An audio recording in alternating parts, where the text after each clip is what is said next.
Hey everyone, welcome back to Be Not Afraid. I apologize for the technical difficulties. We were having an issue with sound, but we should be all good now. Before I introduce my guest, I want to give you a little bit of context. A Cuban revolution wasn't just political change, it completely altered everyday life in Cuba. Families were divided, private property was seized, speech and faith were restricted, and for many people, the only option left was to flee. Often in extremely dangerous situations, this is where we see those Cuban boats made out of whatever they could find, leaving behind everything they knew in search of freedom. Because of that history, many Cuban immigrants are some of the most patriotic Americans today. They understand what communism looks like, not from some ideology, but from actual lived experience. My guest today is Gabby Perez. She grew up in Cuba under that system. She now lives, like I do, in Utah. And even here, we're both seeing something deeply concerning: a growing attraction to communism. This is among Gen Z and Gen X, and also our younger people, often coming from people who have never experienced the real world consequences. Gabby does an excellent job, and she is the leader of Students for Liberty. Is that correct? Youth for Liberty. Youth for Liberty. I wanted her to come and to share her story, and I'm going to let her go mostly uninterrupted. If you have any questions, please feel free to put them in the comments. But I know that personally, as somebody who grew up during the Cuban crisis, I didn't hear a lot about it. And you have to ask yourself why. So, everyone, please welcome Gabby. Hi, Gabby. Thank you so much, Carrie, for having me. I'm so glad to finally have you. Usually I'm talking to people that I don't know in outside of the virtual world. And so it's kind of cool to have somebody on that I actually consider a friend and a fellow warrior in all this nonsense. Yes, it's very nice. So just tell us your story. Well, like you said, I was born in Cuba.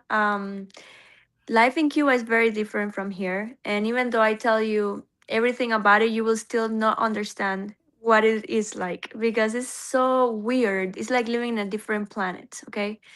You are controlled in every aspect of your life, what you eat, what you read, what you watch, what music you listen to.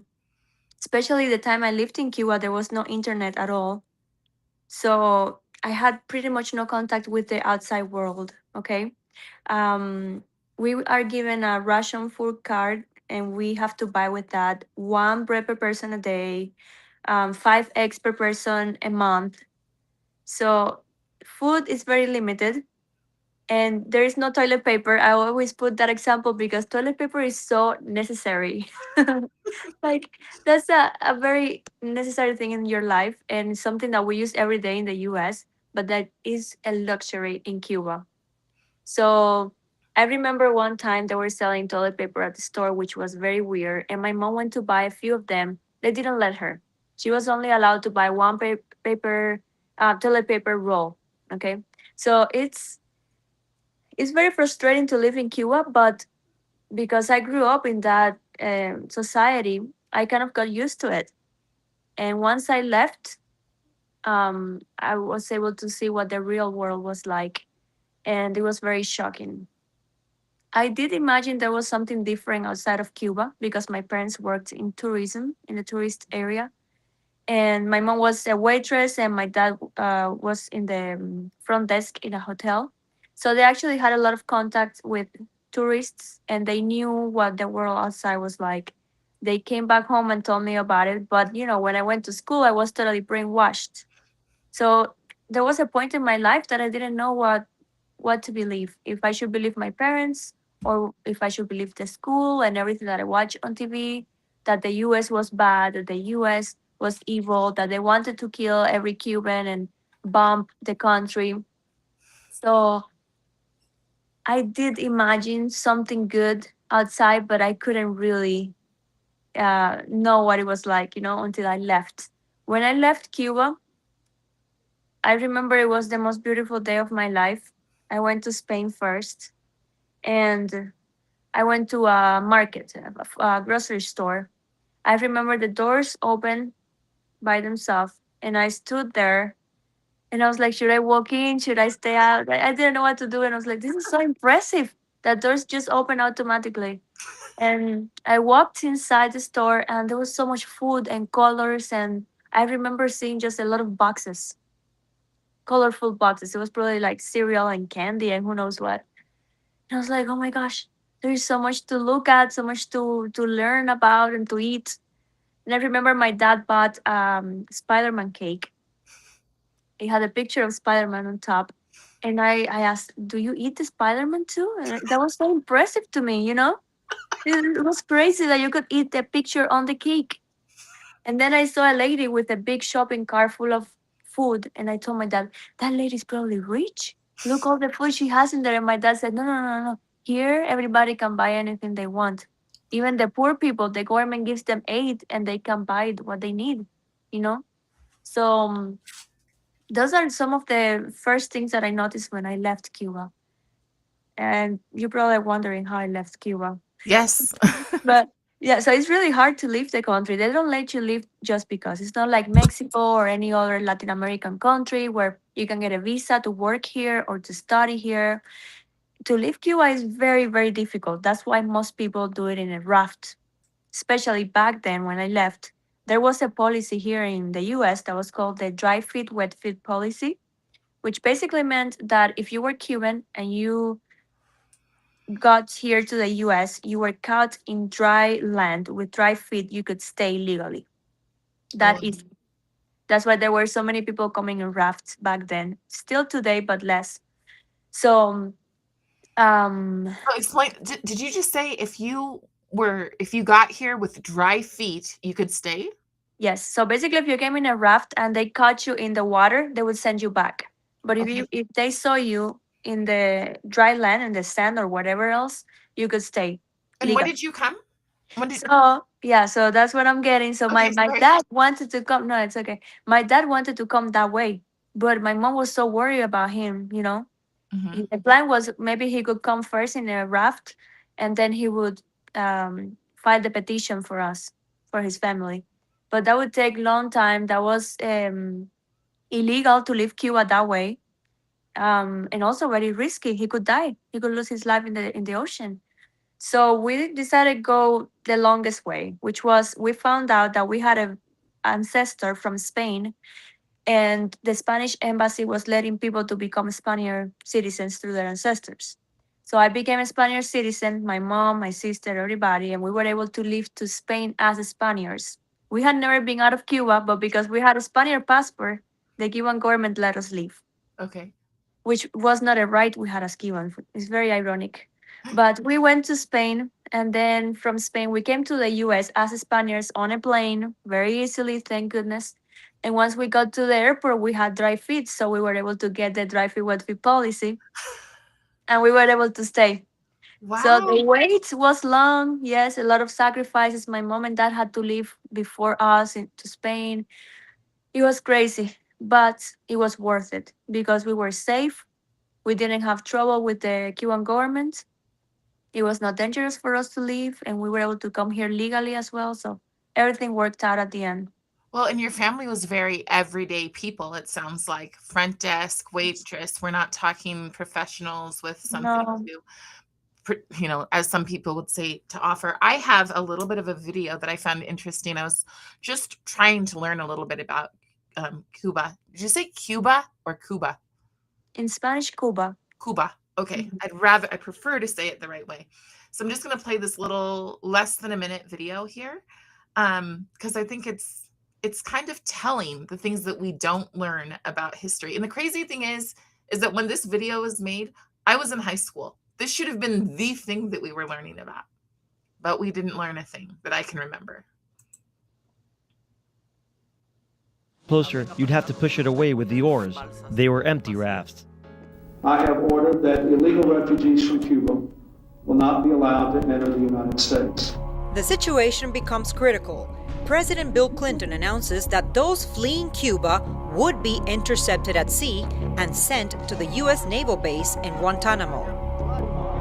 The government of Cuba has resorted. Janet Reno, Attorney General at the time, officially endorses the president's order. On August 24th, then Secretary of Defense William Perry announces the expansion of the detention camps in Guantanamo with a capacity to house as many as 40,000 refugees. Llegando nosotros a Guantánamo. When we So that just, were you able to see the video at the same time? I haven't done that a lot with a guest. So can you hear me, Gabby? You're a little bit blurry. Can you hear me, Gabby? I've lost you. Okay, let me know in the chat if you were able to watch the video. If not, I will just tell you while I send Gabby a message and tell her to jump back on. Let me find her. So what this video was that people I kind of see you now. I don't know. You're turned I on your can't side. hear That's you. kind of weird. I don't know why you're turned on your side. Can you hear me? I hear you, but you're turned on your side like this, and I don't know why. So were you able to watch the video? Were you able to see it? Nope, she's gone. Okay. So what happens in that video is that it talks about how when people got here, President Bill Clinton at the time said they could not stay. So this must have been before she got here. So I'm just going to let me tell her. There we go. Coming back in. Maybe. Try again. So President Clinton and his whole administration said they couldn't come, and they also put them in Guantanamo Bay, which is like a prison system. Here we go. Maybe. She's frozen. Oh, there we go. I will add you to the stream. Sorry about that. Now I'll get a double Gabby. So today we have people saying our situations are unfair. The things that we're doing are unfair. But back then, they were not saying that. So, what changed? What changed? It wasn't near the numbers that we have today. Add to the stream. Okay. Can you hear me? I can now hear the real you. Yes. I was trying to keep that going.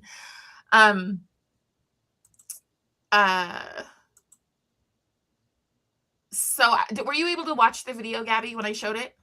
Did you see it? Hello? We may have to start again.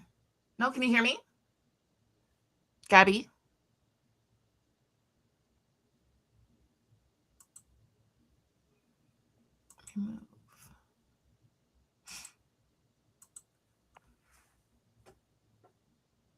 I think we might have to get off and start again, which is kind of a bummer, but I don't know what else we can do. Do they let people come into Cuba and stay? That is a great question. I'll be sure to ask her. I think we're going to have to jump off and jump back on in order to let her get back on, though. Let me try again.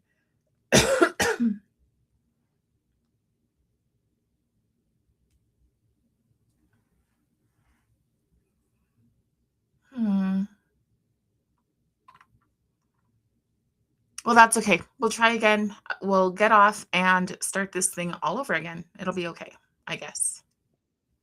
Wait.